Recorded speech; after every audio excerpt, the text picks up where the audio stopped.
So welcome to this first talk. My name is Miranda. I'm a philosopher who recently arrived in Sweden. It took me a few months to find a university where I could work without a philosophy department.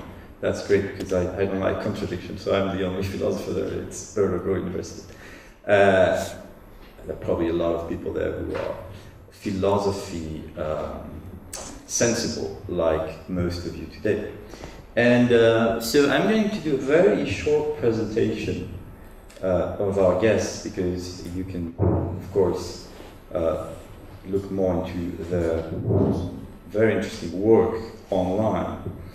But today we have Sharon Rider, who is a professor of philosophy at Uppsala University and also research director of a particular program lately on the notion of vulnerability, which is certainly or probably related to our theme of today. She has also been working lately on institutional education and the relationship between educational programs or protocol and cognition or metacognition. Then we have Nora Bateson, and Nora is the director of the International Bateson Institute, and she's continuing the work of Gregory Bateson, whom probably most of you know, on the complex living systems. And we're very lucky here in Stockholm to actually have that International Institute here and not a few streets from here. I recommend a documentary called An Ecology of Mind about her relation with her father's work. And then we have David Eberhard, which also, who you probably know. He's a psychiatrist and author. Actually, I have to say that he has a very good talent for titles. I've been a publisher lately, and he's very good at titles. So one of his books called How the Children Took Power. The other books, I don't know if they were translated in English, but I trygghetsnarkomanernas land. That's Sweden. Sverige och det nationella paniksyndromet. And another book is Ingen tar hit I de lätt kränktas land, which I think translates a bit like the land of the easily offended or something like that. And actually, speaking of, and his last book is called Det stora könsexperimentet, about gender. I don't know if we'll speak about gender, because of course we are improvising here, which is the interest of having a conversation live. So, how the children took power. So, before I start with the debate, and this is actually the start. This morning I was having breakfast with my daughter. She's 6 years old, and since I had no idea what I would say today, I asked her, so what are the borders of the self? And I mean, she understood the word self, but then to make it easier, I said, okay, so what are the borders of a cat, and what are the borders of daddy? And actually, she had a very good answer. She said, the borders of the cat is to jump, and the borders of daddy is philosophy. So that's it. I think we can all go home. But she understood borders actually as something that we do, something that we're good at doing, right? So that's, I think, an interesting definition. Then I looked into the etymology a bit of border and gräns in Swedish. And apparently gräns comes from the Polish granica, which means edge. And edge, if I'm not mistaken, in Swedish is Kant, like the philosopher, which gives me a very practical and convenient first question to Sharon. And I know it's a huge question, but what would Kant say about this question of the borders of the self? I just want to begin by saying that whatever I say, there'll be 100 philosophers who'll say that's just wrong. And And this is why it takes so long to describe something like this, because everybody has an opinion. But I think it's reasonably safe to say that, to begin with, that the self for Kant isn't a psychological concept, right? The I, for him, is almost, you could say, a grammatical concept. That is to say, if all the impressions and concepts and ideas are to have some kind of unity, then we have to posit, as it were, that unification, right? But it's not a thing. So it's kind of a conceptual ground that is required for human experience and thought to be at all conceivable or possible, because otherwise it would just be a morass of impressions and senses. So, but he would say that to say what is it as a thing is going to necessarily kind of distort what you're trying to describe, because it isn't a thing. Or rather, he would say, to the extent it's a thing, we could never know it, because we'd have to use our own apparatus in order to do that. And it would be sort of this vicious circle. So that's what he has to say about the I. Then there are, of course, the sort of psychological experiences of being a self or a person, but that he wouldn't describe in his most philosophical works. That would be something he would describe in his moral, religious, anthropological works. That would be outside of the realm of rein Wissenschaft. That would be something that you consider more practical, and that you can say that would require empirical investigation. Quite simply, it's not a philosophical question, but then it's an empirical question. Okay, so bouncing on this idea of... It's very rude of me, but you move your mic a little bit down because your breathing is... Okay, sorry. Yes, no worries. Thank you. So, coming back to this idea of thing, which is actually connected to the idea of border, because when we imagine a border, the metaphor indicates that it's something that is more or less fixed. Of course, we know in history, for example, borders of nations have been moving, but there's a lot of energy devoted to the fixation of that border. And speaking of energy, identity fixation, I turn to David, and is the self a thing?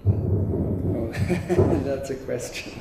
From your point of view. I think, from my point of view, that's really interesting, because when do we get sort of a soul or a self? When does that happen? I don't think no neuroscientist, no psychiatrist, probably no philosopher either can actually answer that question. But what is really interesting is that we have differences when it comes to people with different psychiatric disorders. Different people have something. We have all something called theory of mind, which is sort of our comprehension of ourselves and others. And some people seem to have difficulties when it comes to theory of mind, which is necessary in order to be some self. To look at yourself and to see what you are and what other people are. So this is sort of due to lack of certain parts in the brain, and not lacking the parts, but lacking function in certain parts of the brain. So I would say, as it sounds very reductionist, but I would say that we are a brain machinery, and that makes the border of ourselves. It does, in my opinion, there's no divine soul or something like that. It comes with the machinery. But the difficulty is that it's like we have a brain, and we have to evaluate our own brain, which would end up in a paradox, saying that if the brain was so easy, so we could understand it, we would have such a simple brain that we could not understand anything with it. You understand? Mm. So well, this makes the question very, very difficult. You speak of mind and you speak of machine, which is a very good transition to hand up the ball to Nora. Because I think you have a slightly different view of what mind is, which is inherited also from the work of Gregory Bateson. Could you tell us a bit about mind and your idea of mind? How does that differ or relate to the idea of self? Sort of like Kant, to work on an idea of mind in 5 minutes would be a recipe for disaster. By the way, we will continue this conversation in a 45 minutes workshop afterwards. So then we will be able to develop some ideas. Sorry. No. I think the important thing to kind of bring in is the idea that there's a relationship to context. And then I want to say relationship between contexts. So when we're looking at this idea of self, and particularly the question of where is the edge of the self, it is an invitation into, I think, a productive exploration of these contextual processes we live within and how we see ourselves in it, which maybe brings some of both of you have been saying together. So in that sense, the notion of mind is not the brain in your head. It's the world around you as well and how that interaction takes place. So, I mean, is my language, or is my language part of the context that I'm existing in? Is the edge of myself this sort of skin bag that I live in? Or is it my ideas? What about my microbiome and the 40 trillion organisms that I need to survive and that are part of my actually, the more we learn about the microbiome, the more it turns out that they are actually part of our social behaviors and ways of interacting. So, am I my ecology? Am I my family? Am I my community? Am I my profession? Where is the edge of me? And I think, especially in this moment, there's beautiful paradoxes in all of those sort of approaches of registering what it is that I perceive as something that is me, and what are the informations and the structures through which I make those perceptions. I think David wanted to follow up on what you just said. Well, I just want to add one more thing, which is that what I think is exciting about jumping into this question of the edge is that we, the great we, are living in an era of rapid transformation of culture, of ecological of artificial intelligence. Of artificial intelligence. So sort of this notion of how does the me, the self, the identity relate to the world and the contexts around us becomes a rich territory for all kinds of problems, but also for possibilities. Yes. Yeah. My comment on that is obviously you're right. I'm just starting out with how does this begin? How does it start? Where does it come from? Where does theory of mind come from? And that's one thing. But in my work as a psychiatrist, I'm totally agreeing with you that the main issues we have to work on is like meaningfulness. When you are a person, when do you have a social context which makes you flourish, or do you become alone? And if you become alone, you don't really feel well, even though you might have food on the table, etc., etc. So obviously we are part of a social structure that is defining ourselves as well. I'm not saying anything against that. I'm just saying that the interesting part from a neurological view is why, how does it work? And that, then I would say it probably just works by the brain makes it work, but I don't know how it works, and I don't know anyone who does know how it works.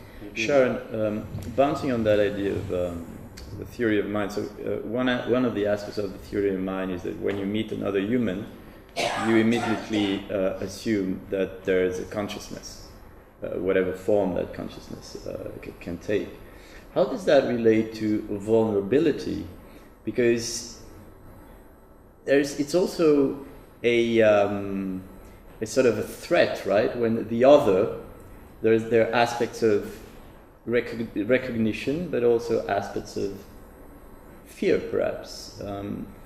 What's the relationship for you between vulnerability, which is a concept you've been working on, and the self? So first of all, just theory of mind stuff. I understand that it's a useful hypothesis to do certain kinds of empirical research, and I would never question an operational definition that's useful. That's fine. But I don't believe we walk around saying, there, I think he has consciousness. I don't believe that. And I don't believe I don't believe that 1 minute. I'm not sure I have. or attributing, well, if he has consciousness, maybe I can attribute to him self-consciousness and possibly language use. I don't think we do this.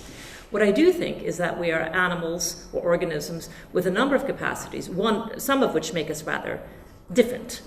That we don't just, like bees, are signaling that there's honey in the hive on instinct, that we actually choose. Shall I signal, shall I not?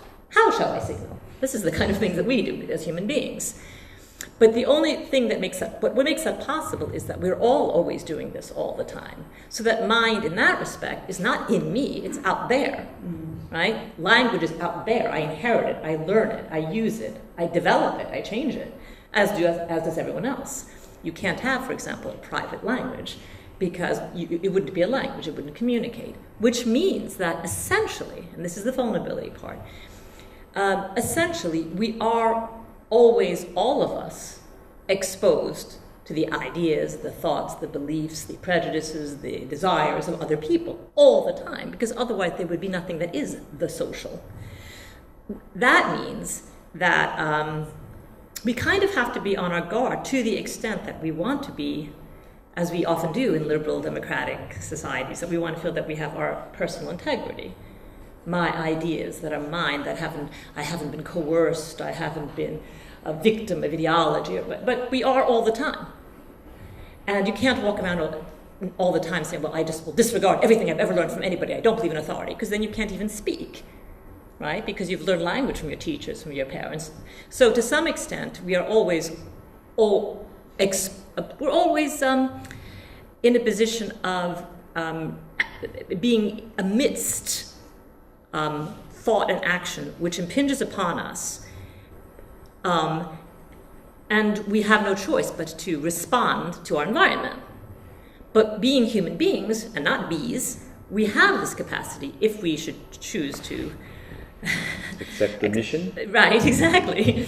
To actualize, to realize the capacity, to take a step back and think, wait a minute, now why do I think that? Where did that come from? Exactly. And do I really think that?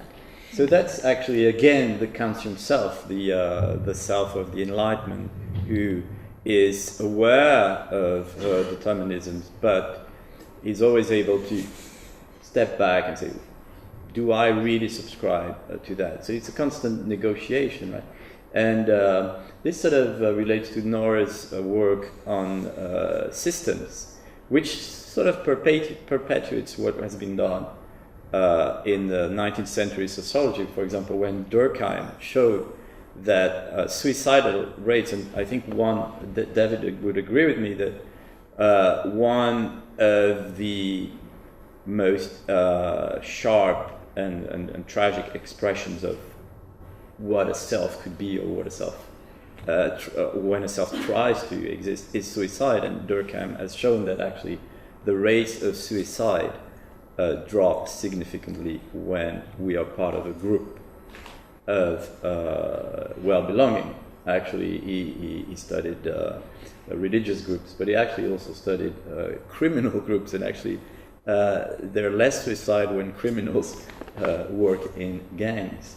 But this idea of the mind as a system that is actually shaping us, what would it signify in terms of identity, right? Is there the possibility for someone to have a form of integrity from the point of view of systems? And I know that you have a special definition of systems. Well, I think, sort of getting back to what you were saying, we are kind of asking this question of how are we learning to be in our world? And what does that actually entail? So there's all of these relational processes that we are within contextually. And so, when my kids were little and it was bedtime and they didn't want to go to bed, and I would say to them, well, you have two choices. You can either brush your teeth or put your pajamas on first. And it was a way of, giving them that idea of choice, but it was within the context of what was going to happen anyway. And that's kind of a crude example, but at the same time, I think it gets to your question, which is, where are we in the contexts that we're living within? How much, free will or integrity do we actually have? What are we able to perceive as choice and enact upon, and we can only choose between what's available to choose within. So, is it really democracy? Is it really integrity? Is it really free will? And I think, is it really agency? Can I respond to that? Because I liked your example, because it was an example for your children. It was very Kantian, because what Kant would say is genuine freedom is when you can exercise your capacity to do what is absolutely necessary. Mm-hmm. So that if I recognize what is absolutely necessary, then I'm free to just do it, and I don't have to worry about the repercussions or the consequences, because it is absolutely necessary. So there are cases in which people have, there are a number of beautiful cases from the Second World War and the Holocaust, when people who risked their own lives, the lives of their families and their children, and were asked, why? And they said, I had no choice. Mm. And that was freedom, because I had no choice. On that question on that question of absolute necessity, I know that you work on Hannah Arendt also, and she had that book on Eichmann. Eichmann was also convinced that what he was doing was the necessity, or no, not in a Kantian sense, because what he for Hannah Arendt, he was a bureaucrat. He was a bureaucrat, right? Yeah. This is the opposite, right? Because he was saying, I'm not going to think about that. I'm not going to make that reflection. Say, this is what I have to do. That's my duty. Right. That's I think Kant would say that's an incredible corruption of duty, of the concept of duty. It's the opposite: doing what you're told and not even thinking about it, acting instrumentally as if you are the instrument, with no reflection. That's a complete depreciation of everything that is human. Mm. That's not following duty. The only duty for Kant is the moral law, and the moral law only exists inside of us, that we recognize. I mean, he would say something like, since we all experience that we can make choices, that means we have an experience of freedom. Then we don't have to worry about the issue of the free will, because we have an experience of thinking, at least, as if we can choose. That means that we know that there's better and worse, and there's right and wrong. Okay, but so here we are. It's 2018. A couple of weeks ago, I did a session for an organization called the Club of Rome, which has published a book in the 1972 called Limits to Growth. Okay, Limits to Growth was an expose circa 2018, no problem, fits right in, saying we cannot continue to have economic growth in the way that we do in a world in which our climate and our ecology can't keep up with the use of resources. So roughly 50 years ago, we had all the information of what it was necessary to do. But somehow, 50 years later, we're still living in socio-political, economic, cultural processes, contexts, in which it's not possible to really change, even though it's necessary.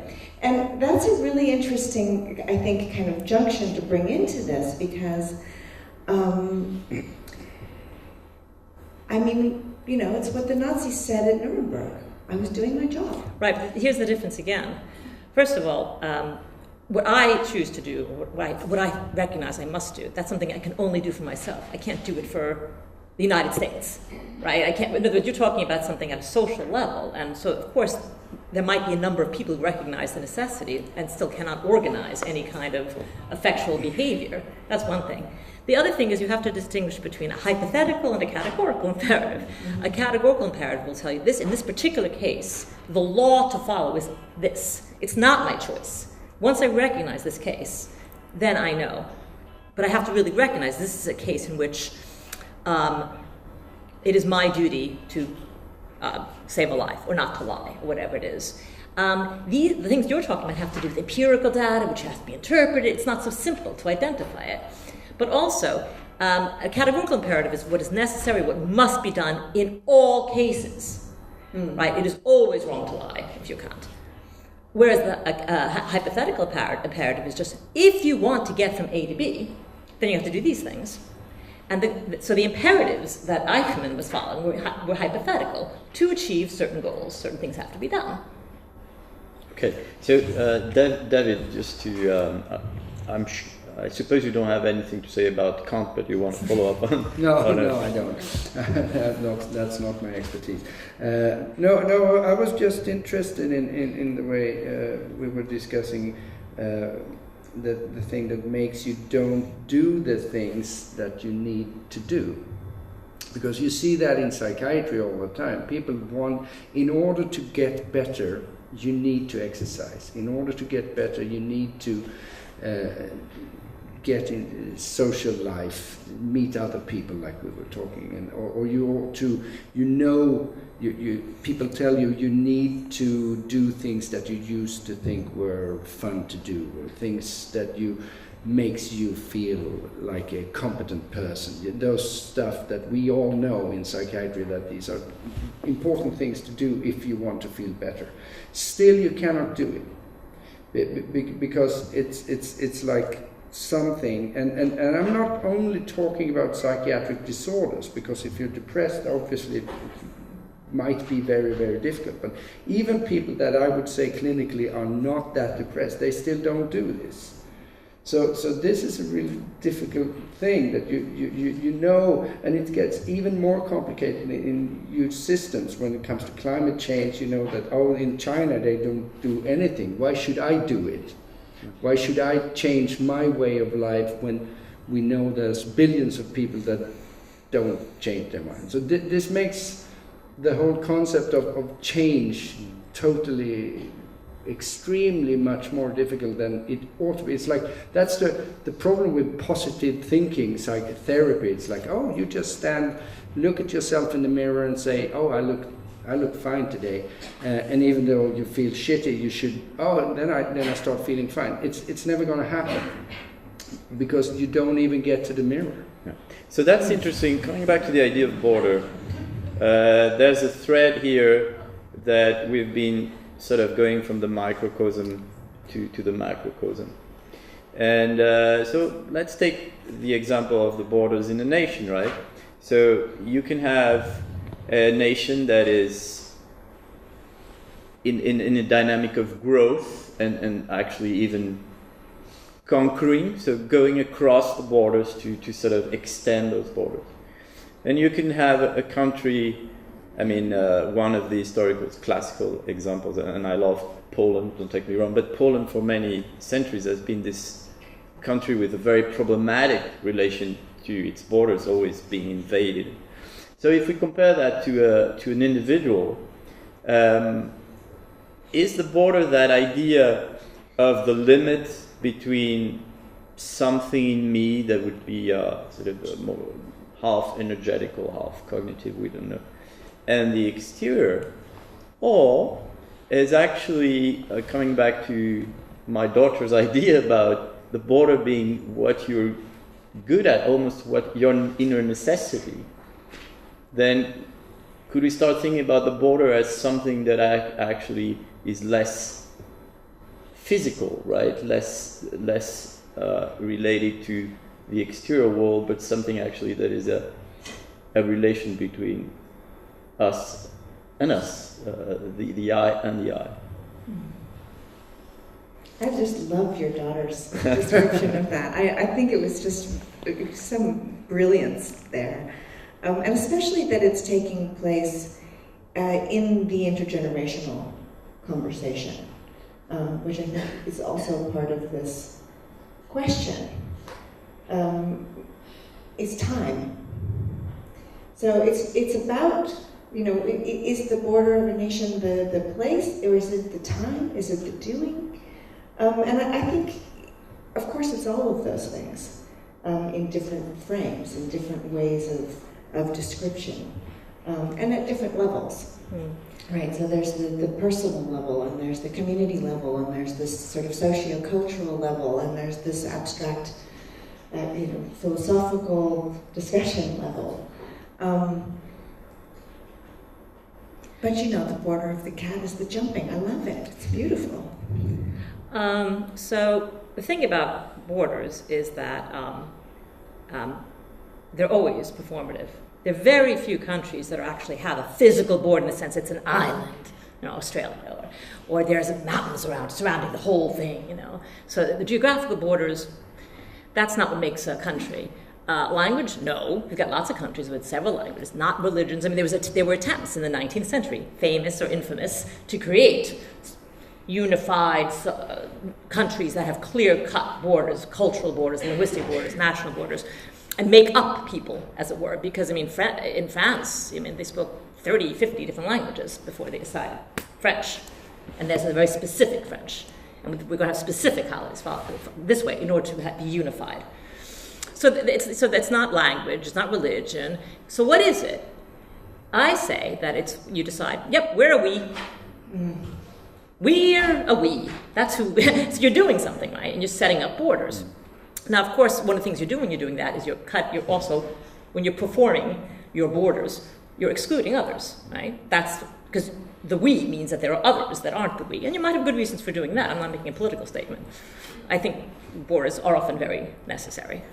What is it? Good fences make good neighbors. So I don't have an opinion on that. But we have to recognize that they're artificial in the sense that they're a product of human artifice. There's a very, very good book, an excellent book that's written about exactly how you can understand the human soul by reflecting at a kind of macrocosm level. The macrocosmos, right? It's a more general level, the level of, say, the state, to understand the human being. That book is called Plato's Republic. I recommend it. Mm-hmm. This is exactly what the book is about. That it's too difficult introspection is not going to get you anywhere. It's just too difficult to understand what it means to have principles, to be just, to be good. It's just impossible to do it with yourself. But if you think, well, what is a just city? What are the elements? Or a city-state, rather? What are the challenges? Then you can reflect upon that to understand what it means to be a good human being. Yes. So, David, I think I heard Sharon say fence, but that might be an hallucination. But then I came up with another pun. Fence is sense. Would you agree with that in psychological terms, that if we don't have some kind of fence, we cannot actually make sense of it? Of course, you can always talk about the psychotic person, that in very many ways you could say that he or she does not have a fence, perceptual way, can't have a fence against his or her own perception of the world. So absolutely, I would say that you need to have some kind of fence, some kind of border within yourself, because if you don't, you are not holding up, I would say. You can't judge whether people are talking to you or whether you're talking inside your head, or etc., etc. So in psychiatric terms, I would absolutely agree on that. What about offense? Offense. Yeah, that's a totally different. I think that's a different discussion when it comes to people that are very easily offended. That's what you're Okay, aiming because at, for I some think. people, they actually start being aware of their self when they get offended, right? When there is an idea that... I would say the problem is when you start defining yourself as being offended. I'm an offended person. I'm the victim of this. I'm the victim of that. That's what my book In the Land of the Easily Offended was all about. Not that people are getting more and more offended these days, because people have always been offended. There's always been people that are really, really easily offended. But what's really interesting is to see when you, instead of being offended and trying to fight back, you get offended and you become a victim of the offense and sort of say, oh, I can't do anything about it. People are offending me. I need to cry for daddy. I need to cry for the state. And they have to help me here because I'm so offended. That's totally new, I would say. It's not new that people have become offended, and there are civilizations or cultures where you really when you get offended, you sort of have a higher, you become higher, you raise in the hierarchy. I would say it's like, okay, I'm the big guy. I can take care of myself. If someone offends me, I get back on you. This is not what's happening today in the modern society. I would say the Western world today, we see in the Anglo-Saxon world and in Sweden, Scandinavia, you see people are really offended, but instead of getting even, they become victims. Okay, so we have 5 minutes for this first episode, but speaking of Plato, then we will proceed to something actually which is a more democratic way of doing philosophy. I don't know, I mean, one could argue that this is also democratic, but we'll be in a circle and the four of us will still be there, but with you, and then we'll try to think that together among a few people. But so in the last 5 minutes, I'm going to continue with my pathetic playing with words. There was when we wrote Borders of the Self in the program, at one point I made a mistake. I wrote Borders with a B-O-A, right? And so I was probably influenced with my long time reading of Deleuze and the surfboard, perhaps, I don't know. But there's this idea, right, of the self as a surfer. Sometimes it's called the trickster. In a time today, and you were mentioning that it might feel actually that this sort of no-limit citizen of capitalism, right, of enjoyment, what Lacan called la jouissance, this sort of almost delirious person who ideally would be free to consume, but then the confusion on the idea of freedom. But it feels like today, well, it's very problematic for that sort of self invented by capitalism in the 20th century to negotiate with the new reality, which one could argue is becoming sort of very bureaucratic, very Orwellian. You mentioned AI, right? So what are the borders of the self becoming today in a world of hyper-surveillance, of big data? I propose that we conclude with that, each of you with a few words. Who wants to start? Nobody. Bye, thank you. So, I work with a lot of different groupings of people, ecologists or psychotherapists or educators or technology people or politicians. And in every one of the groups that I'm working with, there's this cry for innovation. We have to learn to live in a new way. I mean, it's a fairly existential cry for the survival of the human species, basically. And I hate that word, innovation. It's been totally hijacked into branding and, new market management, sales pitches, and so on and so forth.